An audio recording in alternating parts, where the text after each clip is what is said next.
Lucifer was the first being to shake his fist at reality and refuse to be bound to God the Creator. He chose to love himself to the exclusion of God. It was in this moment that the liberal philosophy was born. It wouldn't be called this until long after, but the guiding ethos has been the same since the devil's rebellion, self-worship. The fall of man occurred because Adam and Eve succumbed to the temptation to grasp for equality with God. At the root of every atrocity committed by thugs and tyrants throughout history is this worship of the self. Deifying the individual is the impulse at the heart of liberalism, or progressivism, and it has been since that first cosmic rebellion. Obviously, selfishness is part of the human experience regardless of political persuasion, but to view the unfettered worship of the individual as an ultimate good rather than a vice of which to be wary is a dangerous place for a culture to be. In ancient Greece, prudence, justice, temperance, and courage were cornerstone virtues. The Christian tradition incorporated faith, hope, and love as virtues in which to abide. Within the last several decades, tolerance and acceptance have replaced them all as the ultimate virtues. Unlike classical virtues, all seven of which call for restraint, sacrifice, and a thoughtful proactiveness, tolerance and acceptance are passive and require nothing more than to do nothing. It's pseudo-virtue that costs nothing. Our lifestyle is not impacted or inconvenienced, and no one's a hypocrite because there are no standards for others or for self. It's the path of least resistance. Liberalism is undermining fundamental aspects of human existence and reality itself with its assault on marriage, sexuality, and life.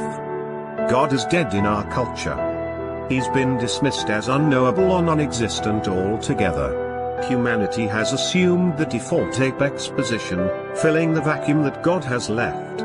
Self has become the religion of the day. The individual is supreme above all things, and no one has a right to curtail or even critique another's decisions, lifestyle, or to cut in on their time or love or body or personal space. Me, my. Mighty me is king. Liberalism is playing into the devil's hand with its do-as-thou-wilt approach to life. It's implicit, and it's not new. Its roots have been around since the first rebellion. This only works in a society where everything is relative. When everything is relative, even the most basic facts of life can be refashioned. The assault on life, marriage, and gender constitutes the most blatant and dangerous attempt at redefinition. Together, they form an unholy trinity that is tearing at the fabric of life itself. If ever there were a hill for conservatives to die on, this is it. Reality is at stake. Making infanticide palatable to the public has been liberalism's magnum opus.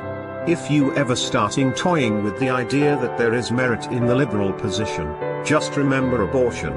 If you're wondering if liberalism might be as compassionate as its advocates assert, remember the countless million unborn children who have been slaughtered, sacrificed on the altar of convenience and social expediency. This is, without a doubt, the most important issue facing our country. It's a colossal moral failure.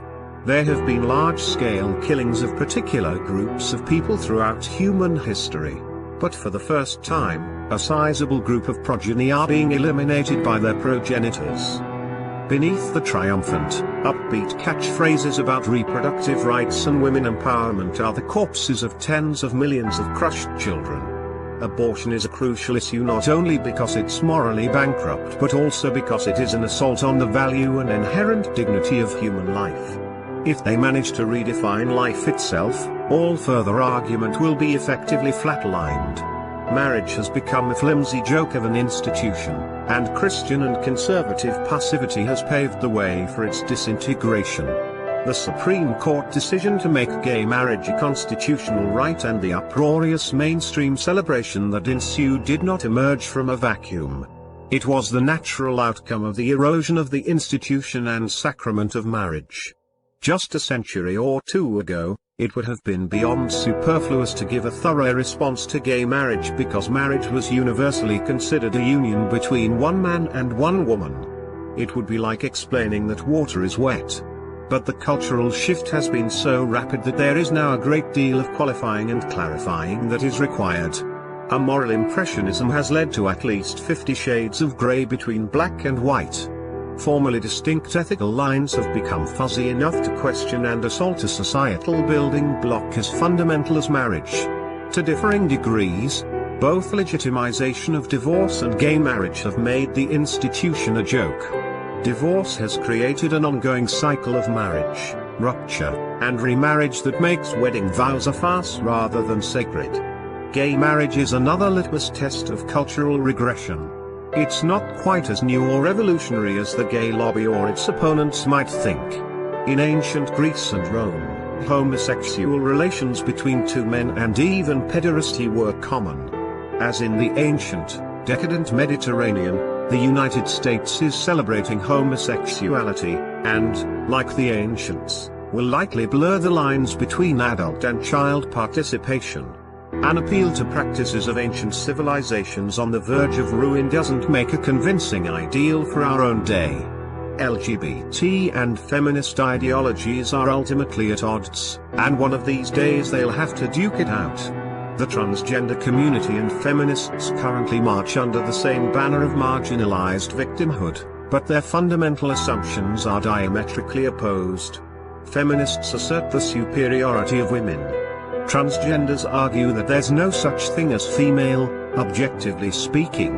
Feminists deem a central driving force in liberalism, but their efforts are being hamstrung not by the right, but the gay lobby. The gays and transgender are clamoring for the mic, and feminists are politely standing by. This development is a strange one, considering that a mainstay of feminism has been demonstrating that anything he can do, she can do just as well, if not better. The feminist chafes at the association with traditionally female attire, thinking, domain, or activities, but then, here are these men asserting their femaleness by wearing dresses. The idea of a female brain is repulsive to the feminist. They've coined a term so as to name the misogynistic insinuation that there are differences between male and female brains, neurosexism. But the transgender insists his brain is female, and his sexual organs simply aren't aligned with that. For many feminists, a man's opinion cannot be taken seriously, because he lacks female genitalia and, by extension, the ability to comprehend the harrowing female experience and the accompanying oppressions. Why, then, are the views of someone with a penis, a dress, and a fierce insistence that he is a woman being taken so seriously by feminists? The transgender ideology is inherently anti-feminist, more so than Islam or Puritan thought. These contradictions are glaring, and there will be a day when feminists and LGBTs come to blows over them. The problem with feminism is less with its goals and more with the belief system undergirding it, which has demonized men. Walsh concedes the limitations on his critique. He is not fluent in the gender jargon, he's never watched the Vagina monologues, and he is a man. Still, there are some basic historical facts that should be revisited. Most conservatives would say that they support some form of feminism that is not foaming at the mouth and angry. The initial efforts to procure women's suffrage and a more capacious, versatile presence in the public sphere were good efforts, but the train flew off the rails around the 1960s. It's since become increasingly shrill and aggressive. This is the conventional wisdom among conservatives and some moderates. The truth, however, is that the absurdities and nastiness that is manifest in our own time was baked in with the first wave batter. It's not a twisting of good intentions, but a natural, logical progression of the original ideology. This is not to say that important changes for good haven't occurred as a result of feminist efforts, but from its conception as an ism, feminism has had family and religion in its crosshairs. One of the matriarchs of feminism, Elizabeth Cady Stanton, argued that the Bible and the Church were the two biggest obstacles to female equality. This was not in the 1960s. Stanton died in 1902. She helped stir up the first wave. Even then, the game was a zero-sum fight between man and woman, husband and wife, and nothing was more evil than dependency. The goals were admirable and some of them were needed. The system of thought that fueled the movement, however, led to a deep suspicion of and even anger toward men. The best way to counter liberalism's onslaught is to defend objective truth. The case has been made here that the three-pronged liberal assault on life, family, and gender has succeeded through the repudiation and suppression of objective truth. This culture war has not been much of a fight. Liberalism has raped, pillaged, and plundered its way into political, legal, and cultural convention. Given current trends, the liberal vision will turn a foothold into a stranglehold. It's one thing to offer diagnosis and prognosis. It's easy to critique, but to create a solution or suggest a remedy is imperative. What's to be done? If repudiation of objective truth is responsible for the unraveling of our cultural fabric, then it makes sense that defending objective truth is part of the reclamation of what's been lost. Ostrich tactics never won a war of ideas. Bad ideas must be countered with better ones, falsehoods with facts. What is truth? A big, important question, but we can get closer to it by ruling out what truth isn't. It isn't determined by what is fashionable or what can be cleverly crammed into 144 characters. It isn't determined by emotions, however sincere or strong, or by any individual or herd's imagination. It isn't determined by political fiat, or a two-thirds majority in Congress, or by the will of the mob. Truth is eternal and knowable through reason and revelation. Defending the importance of freedom, equality under law, and the dignity and rights of all human beings as stipulated in the country's founding documents is vital. The Declaration of Independence and the Constitution are historic affirmations of God-given worth and freedom. We have to stop being so apathetic about the truth. We must overcome our fear of rejection and marginalization. Christians have been in that position throughout its beautifully ancient, epic history. The lack of zeal among Christians and the right more generally is nothing short of tragic.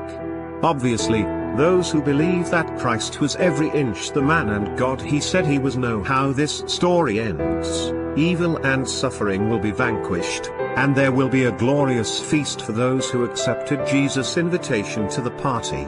Every tear will be wiped away, and there will be a future of joyful connection with God.